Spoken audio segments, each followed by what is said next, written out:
Hello, hello, hello, hello, hello. Coming to you live here on Wednesday night, a few minutes after 8:15. Looking forward to tonight's message. It should be a lot of fun. It should be very informative, and I am truly looking forward to the feedback.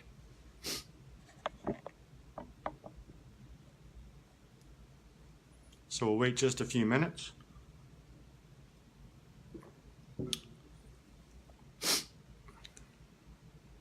Hello to all of you, and welcome. We've had a busy month.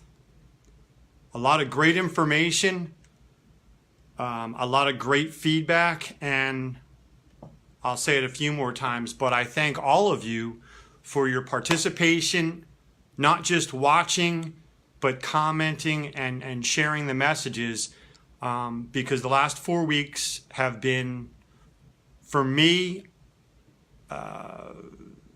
let's just say it's been a fun exercise to share the information. I've had a lot of great private messages, a lot of great conversations. Carl, it's great to see you're alive. I know there's no snow, so I was waiting to hear from you. We'll wait just a few more minutes, but yeah, tonight's message is a big deal. I strongly encourage right now, please start inviting people off of your friends list, post this on your timeline, because tonight's message will be universal. And what I mean by that is the last 4 weeks, I've covered a number of different topics, some that you had interest in and others that you didn't, and vice versa for the rest of the people. Tonight's message will be universal. I don't believe there's anyone that is exempt from it. I don't believe there's anyone that can escape this message. So I encourage you to invite and share this one. If it is as well received as I think it will be, then we'll make it part one of a 2 or 3 part series. And I've got some folks that I've already been making inroads with that I'd like to invite on to speak as, you know, basically not so much an expert, but somebody that's already well versed in it. So tonight's message, I'm going to focus on one thing, our health. And the reason why I'm going to focus on our health is simply because over the past 3-4 weeks, I've covered a lot of topics, but the overall, not even number one, but probably 85% of the conversations I've had, the questions that have come in, and the dialogue has been surrounding health and wellness, surrounding disease prevention, surrounding obesity and losing weight. Some of you know I used to be a personal trainer. I owned a nutrition company for a number of years. And so on these Facebook Lives, I do not sell. I want to be clear about this. I welcome all comments. I welcome everybody to participate. But the one request I have is that you do not post links to any companies, specifically network marketing companies and opportunities, because I work really hard to keep this Facebook Live, we'll just call it free from all sales, from all recruiting, from all pitches. I want this to be information. I want people to feel comfortable to share it, to comment on here, and there's no competition. So please feel free to discuss anything and everything as long as you're not posting links to products that you sell or opportunities that you belong with. You can feel free to do that private messaging people. For those of you that are hitting me up, you can continue to do that on a private message. I'm happy to respond. I'm happy to try products, but I'm very, very clear about this. I want this message to be universal. And unfortunately, when you get into business or home-based business or network marketing, just too many people are open-minded that there needs to be an option and then instantly closed-minded that their company or their products are the only solution. So that's my only request. But what we're going to talk about tonight is the problems that we're all facing and come up with some solutions. Now, I'm going to preface it by saying I have enjoyed a lot of the comments and the dialogues that I've gotten on the private messages, for those of you that have watched the last 4, I'm pretty positive, and I'm willing to stake my reputation on it. I'm pretty positive that I steered clear of coming across as anti any specific group.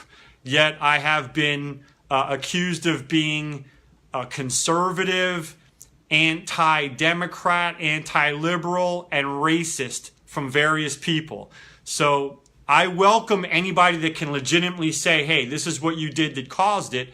But I'm pretty sure it's just a bunch of people that are hearing what they want to hear and looking for an argument and a fight that they're not going to get from me, because I go out of my way and I'm deliberate, meticulous with my conversation, because I don't believe in the Republican or the Democrat. I don't believe in conservative or liberal, and I'm not racist. So tonight's message, I will eliminate and completely obliterate any way for somebody to say that. So the statistics I'm going to talk about cover specifically the 8 years of President Clinton and the 8 years of President George Bush.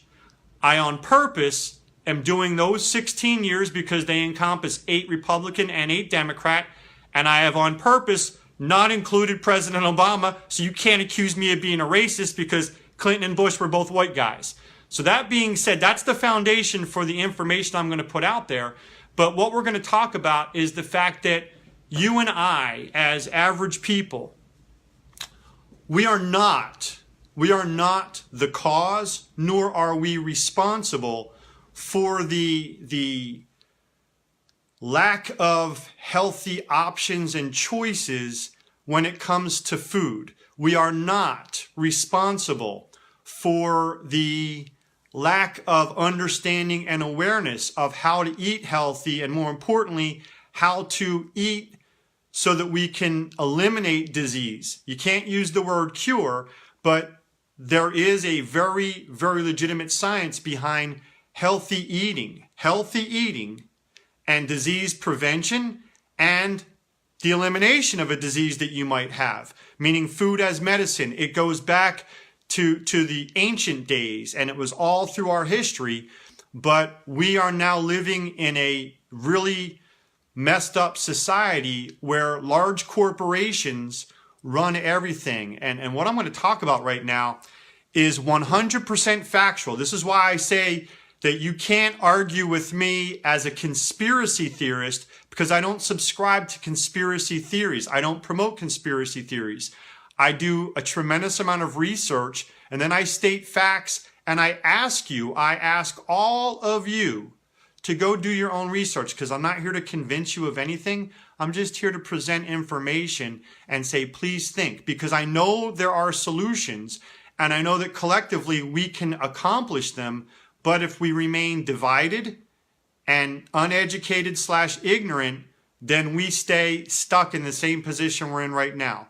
So these are the following statistics that are legitimate from the 8 years of President Bill Clinton and the 8 years of President George Bush Jr. Now, I'm going to state these things, and then we're going to talk, well, you know what, let's just talk about what the problem is right now. The problem is that we as a society here in the United States are sicker, physically, health-wise, sicker than we've ever been outside of some plague. And it's now being directly linked to the foods that we eat. And here's the crazy thing.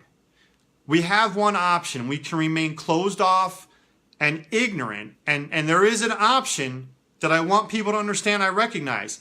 The term ignorance is bliss is real.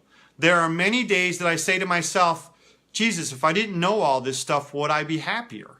So ignorance is bliss is an option. However, if you choose ignorance is bliss, meaning you choose to ignore the statements and the facts, then at some point you will either become very, very sick and die quickly, or you will develop sickness and you will be on pharmaceutical medications managing your disease. Now, I learned of this firsthand.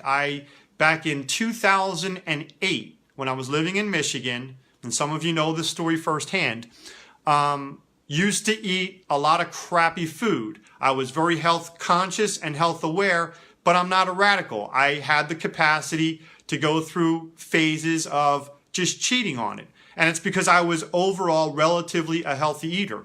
And one of my vices was Taco Bell. And in a course of 24 hours, I went to Taco Bell twice for their grande meal deal, which was 10 tacos or burritos. And I ate all 20 of them myself within a 24-hour period, and the next day felt ill. And I thought it was just a flu bug, thought it was just I was catching something. So I ignored it and I just continued to push through. Now the irony was, at the time, I was also eating a really, really nutritious nutraceutical shake. And so I was kind of balancing that negative and that sickness every day with this nutraceutical shake. So a few days turned into a week, and I think it was on day 8 or 9 when I went ahead and finally caved in and went to the doctors. Now, some of you know my dad's a doctor, so I don't run to the doctors. I'm not one of those hypochondriacs that's constantly overreacting. So I went in, the doctor looked at me, they drew my blood, he ran a bunch of tests, and the next day I get a phone call, and the doctor's office says, "Get back in here immediately." And I went in, they sat me down, the doctor came in, and with a really stern look on his face, he said to me, he said, "How long have you been drinking and how much do you drink every day?" And I looked at him and I said, I don't drink. I said, "I have no idea why you're asking me this." I said, "I don't drink alcohol." And in a really angry turn, he said, and I won't repeat the words, he goes, "Don't F around." He goes, "This is serious. You're in serious shape. How much do you drink a day and for how long have you been doing this?" And I said to him, I said, "I swear to God, I don't drink alcohol. What's going on?"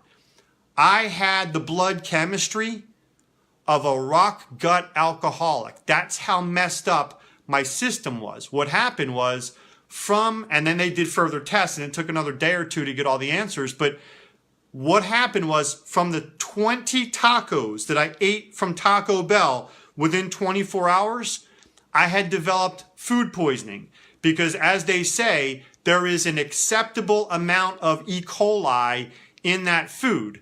But consuming 20 in less than 24 hours, it amassed a huge amount of E. coli in my system, created food poisoning, which I ignored, okay? I ignored, and it ended up turning into pancreatitis. Now, I don't know about you, but pancreatitis just doesn't sound bad. It sounds kind of sissyish, like, pancreatitis. But what happened was, the food poisoning got into my pancreas and started to really wreak havoc.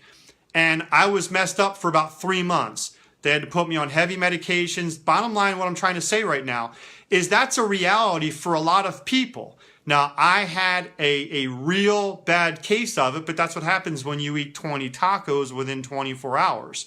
And when you ignore the initial warning signs. So I own that. But it changed. Back in 2008, it changed the way I looked at things. So around that time, there was a heightened awareness for E. coli. And if you remember all the recalls that occurred with fast food restaurants and then ground beef, and then it spread to E. coli in bagged spinach and bagged salad, and it's just gotten worse. Now, I share all that with you to say, if you choose ignorance is bliss, you will pay the price one way or the other. Either significant sickness, or you'll end up paying just ridiculous amounts of money and or be stuck on pharmaceutical medications till you finally die. The second option is to become radical. I'm not radical. I don't subscribe to radical, but it is an option. You could become radical, okay? And as a radical, you go, raw vegan. And I have friends that eat only raw. I have friends that are vegan, and I support both of them. I don't subscribe to either of them, but those are options. And then we fall somewhere in the middle where we become aware and we make the best choices for ourselves. But what I'm going to say right now is, for those of you that think it's a conspiracy theory or you think it's all a bunch of hot air, this was the behind the scenes situation that created, I want you to think about this right now, that created all of the outbreaks of E. coli that happened between ground beef and fresh vegetables. This is how it happened. There was this very deceptive, incestuous mingling of one specific company, Monsanto. Okay, there's a whole bunch, about a dozen companies that control all of the food in the United States of America.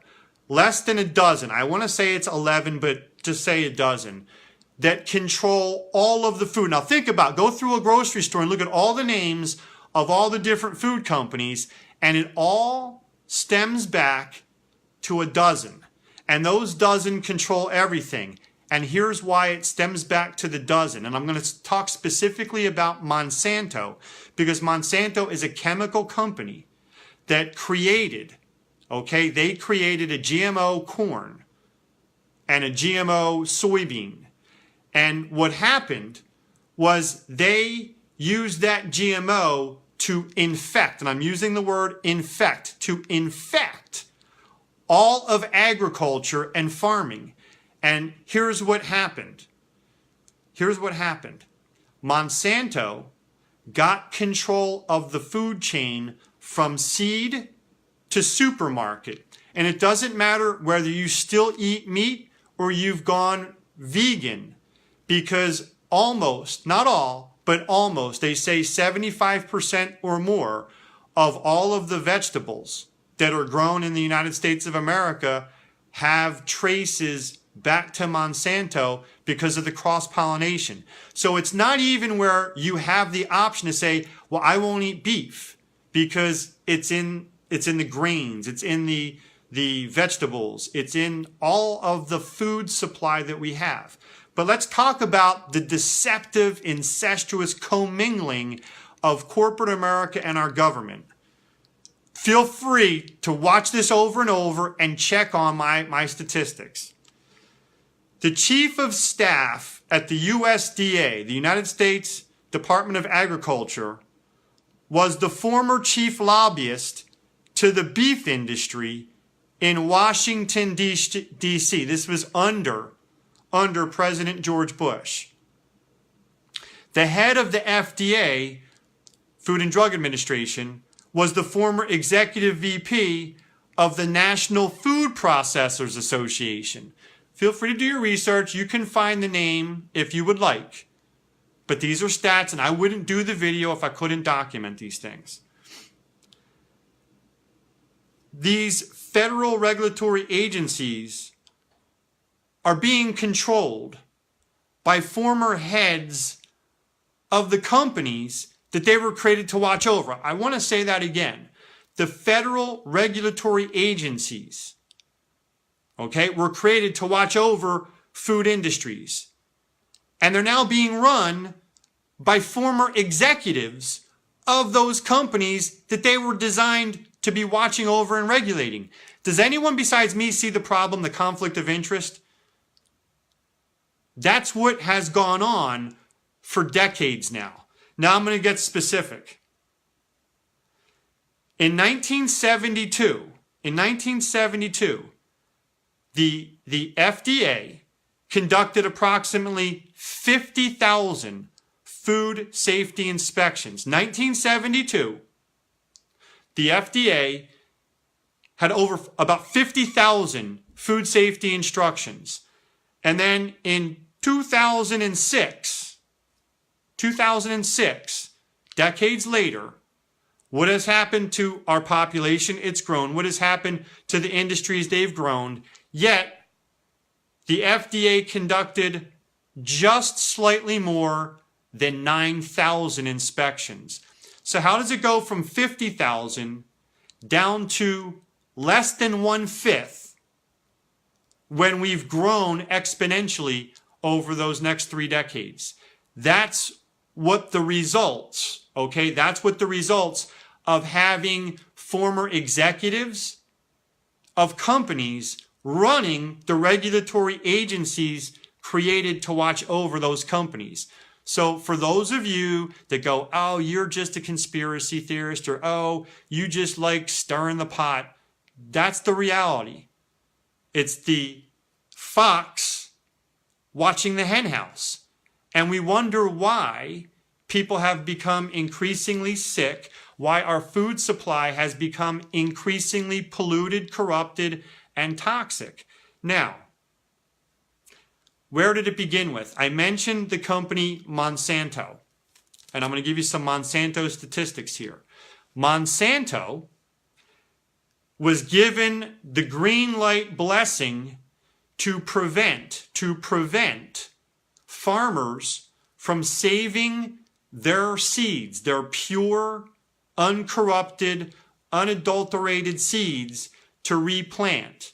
They were given the green light to regulate that and force by law all of the farmers to release their seeds. And if they didn't, they would be infringing on a Monsanto patent on their GMO product. Now, you might be wondering, how did Monsanto, a chemical company, get that kind of control? Well, Supreme Court Justice Clarence Thomas wrote the paper allowing that to pass. Does anybody want to take a guess at where Supreme Court Justice Clarence Thomas worked prior to becoming a Supreme Court Justice? He was an attorney for Monsanto. Donald Rumsfeld. So I said I'm going to cover the Bush and Clinton years, okay? Donald Rumsfeld was the CEO of Searle Pharmaceutical, which was bought and owned by Monsanto. Robert Shapiro was on President Bill Clinton's advisory board while serving as the CEO of Monsanto.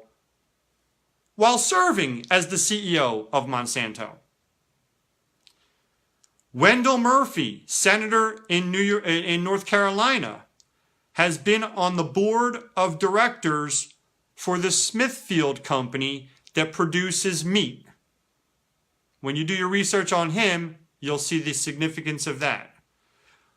Margaret Miller, a lead chemical laboratory supervisor for Monsanto, became a FDA, Food and Drug Administration, branch chief for over the next 20 years.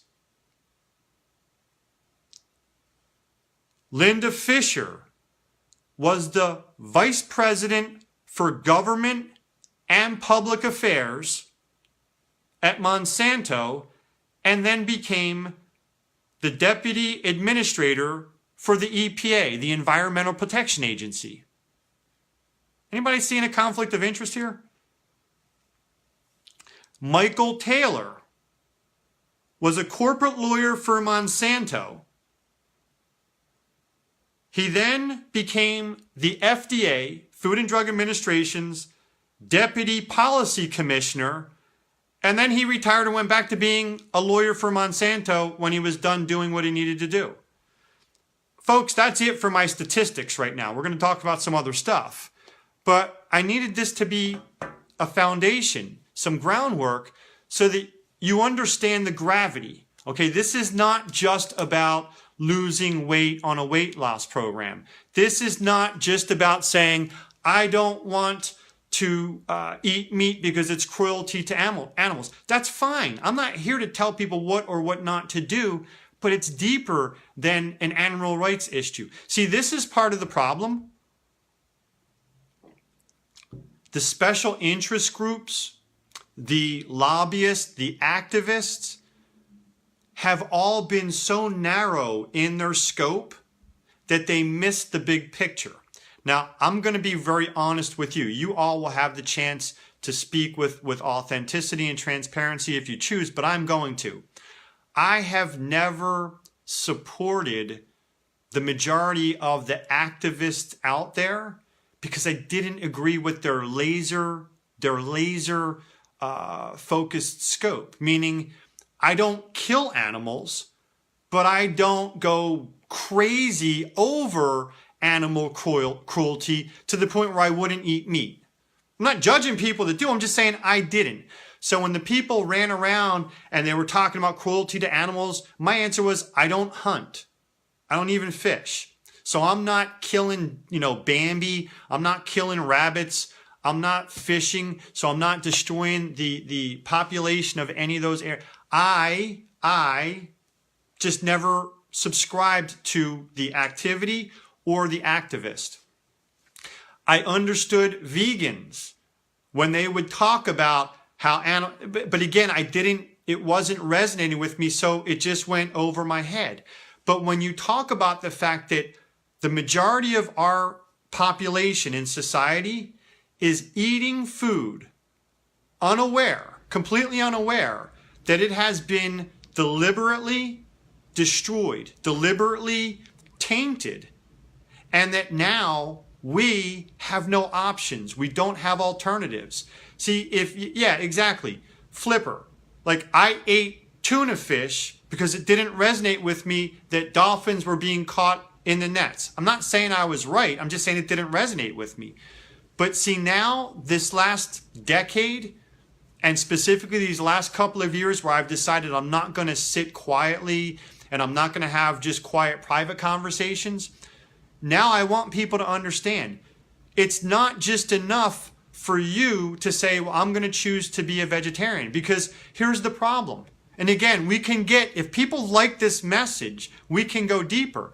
But if you decide I'm not going to eat meat, I'm going to focus on being vegetarian, I'm going to eat fruits and vegetables, do you realize that the majority of the vegetables and the fruits that we get are all chemically altered? And I'll just use one example.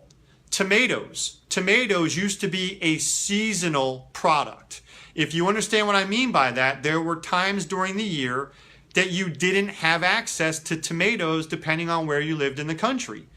But because of big business, they now are able to deliver tomatoes 24/7, 7 days a week, 52 weeks a year, anywhere they want, because what they do is they go to other countries, South America, wherever, and they get tomatoes and they pick them green,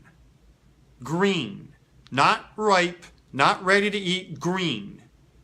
And they ship those green tomatoes, and then they use chemicals to finish the growing process so that when you see them at the grocery store, they're beautiful and they're red and they look perfect. So what I'm getting at is that you and I aren't being given the chance. Like, if you're saying, I'm going to just be ignorant and do whatever I want, then whatever happens, happens. But if you're saying, I'm going to be conscious, I'm not going to go eat fast food, I'm not going to go eat ground beef, I'm going to go vegan, and I'm going to eat cucumbers and tomatoes and onions, and you're following this healthy food protocol, but the products that you're consuming are all chemically altered and already tainted, then what choice do you have? Now you're consuming a different version of a toxic substance. So what I'm getting at right now is that we as a society have to, number one, we have to wake up. Number two, once we are awake, we have to make a choice and a decision. And then after making that choice and decision, we have to take action. Now, I have chosen my choice after, I won't even say I woke up. I will say I was forced awake. Okay, I was forced awake. God had a whole different set of plans for me. But once becoming awake, I now, over the past couple of years, have decided that I'm going to be vocal. Now, I'm not asking any of you to go out there and be vocal. Like I said at the beginning, I'm already accused of being radical, anti-this, racist, that. I don't care. I know who I am, and those of you that know me know who I am. And I've challenged every single person, go watch my videos, and please show me what I did or said that validates your statement. And to date, nobody has, because there's nothing there. But I'm bringing that up to say I'm not asking you to go out there and become a radical. What I am asking you to do is to choose to be supportive, to comment on these videos, to share these videos, to stimulate conversation with your friends and family. Because here's our option, folks. Right now, it is us versus them.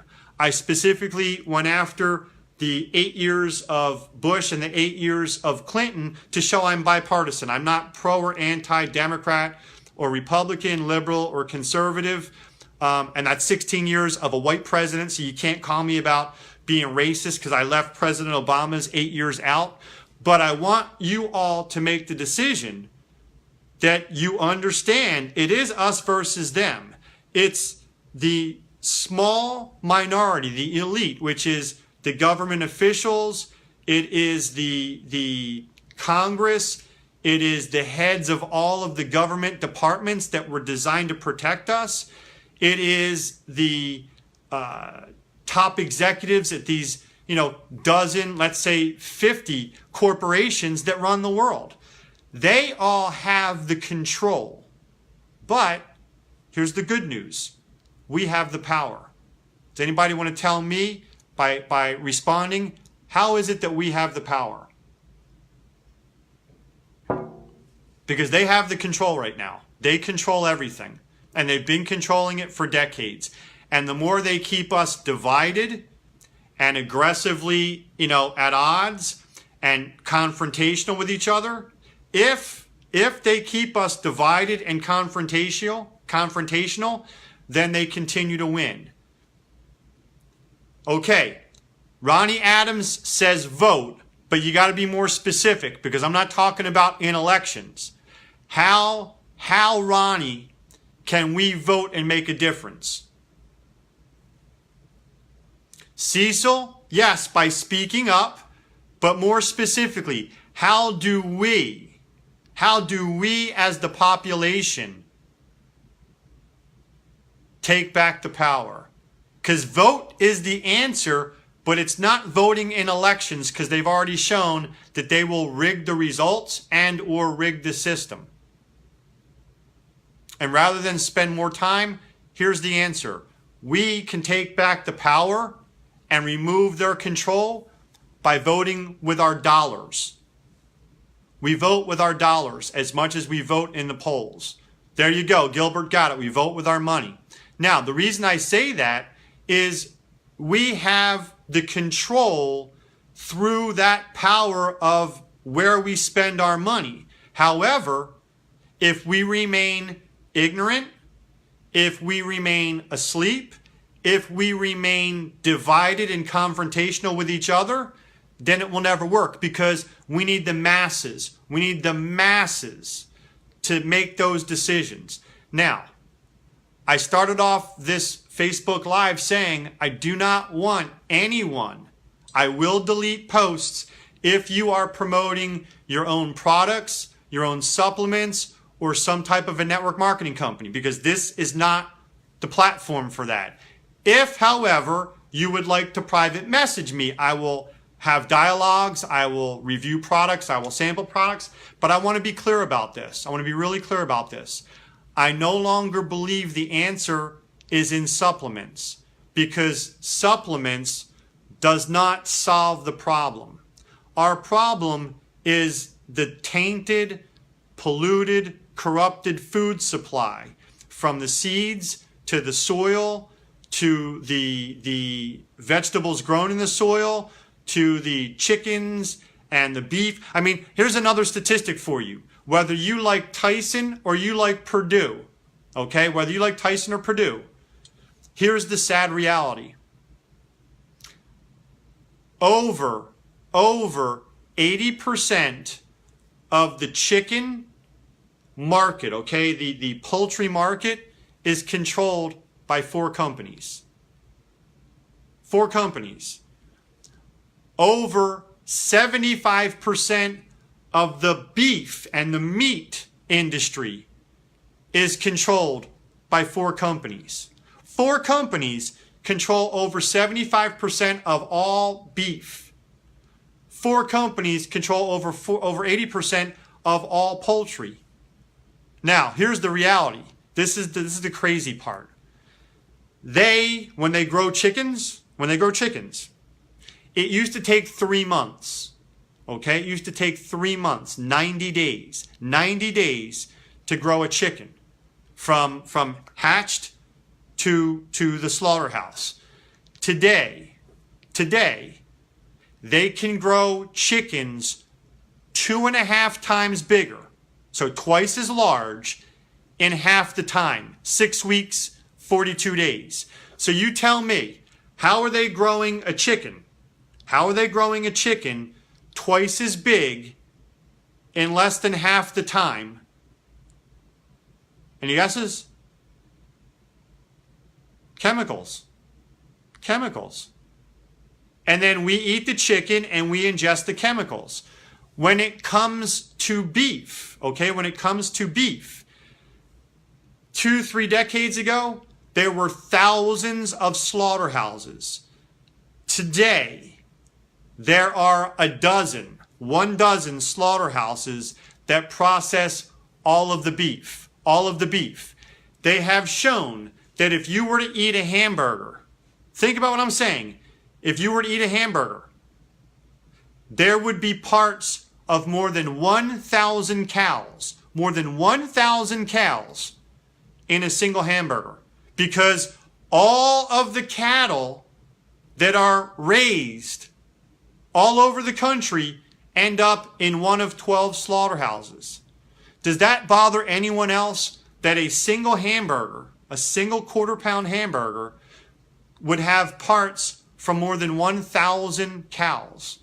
That's how disease spreads. Because if any one of those 1,000 cows had mad cow disease or some strain of E. coli, it now gets into the burger. So here's my point, guys, girls, ladies, gentlemen. We have to make the decision that we want better. If you want better, I will continue to do my research, and I will reach out to my extremely wide resources to see what we can come up with. Okay, here's the deal. I'm not going to sell any products on here. I'm not going to promote any companies on here, but I will do my research and I will continue. I have a whole lot of friends, a whole lot of contacts in various industries, and all I want to do is provide information and resources so that those of you that are saying, yes, I want better food. Yes, I want healthier food. Yes, I believe food can be a medicine. In fact, I'll give a shout out right now to a friend of mine, a handful of friends actually, here in Southwest Florida, that I think I've told you guys this, every couple of weeks they do a medicinal food class.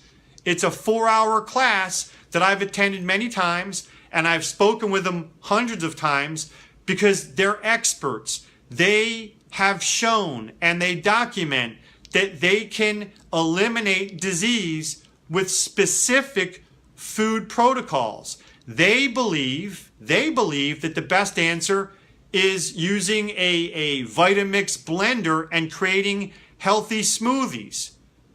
And I can't argue with their results. There are other people that believe juicing is the answer. There are other people that believe just being vegan. So I'm not here to judge, criticize, or any of it. I'm here to say that there are answers and there are solutions if you want it. So my request is, based on the video that we just concluded right now today, the more comments, the more views, and the more shares that it gets over this next week, that's how you'll let me know whether I should continue down this road next week. I believe that this is an extremely important topic that affects everyone. It affects everyone because there are too many people right now that are struggling with obesity. There are too many people that are struggling right now on pharmaceutical medications. And if we could show them healthier options, healthier alternatives, natural fruit and vegetable remedies that would eliminate the pharmaceutical drugs and eliminate their diseases, then I feel like I have done a service to all of our society. That's my goal, but I cannot do it by myself. I cannot do it by myself, so I'm going to ask you, I'm not going to beg you, and I'm not going to try to convince you, but I'm going to ask you to be very, very active, commenting on this video for the next 24 to 48 hours, sharing this video for the next 24 to 48 hours, inviting your friends to watch it and stimulate dialogue and conversation. And if we can do that over the next 24 to 48 hours, then I'll continue doing my research so that next Wednesday we can come back here, and instead of talking about just the problem, I'll have some different solutions and options. But again, I will delete any and all quotes and comments that are selling individual network marketing products or supplements or opportunities. For those of you that don't know, I have been in that world for 3 decades. I am not anti-network marketing, but because so many people are, I'm not going to corrupt our ability to make a difference by allowing people to promote their network marketing products or opportunities on this Facebook thread. So please comment. There are some tremendous resources out there. I'm already aware of many because of what I've done to try to do my best to be as healthy as possible, but I will wait and see the results over the next 24 to 48 hours. Until next Wednesday, this is John Costino saying thanks for being here. Be blessed. See you soon. Bye-bye, everyone.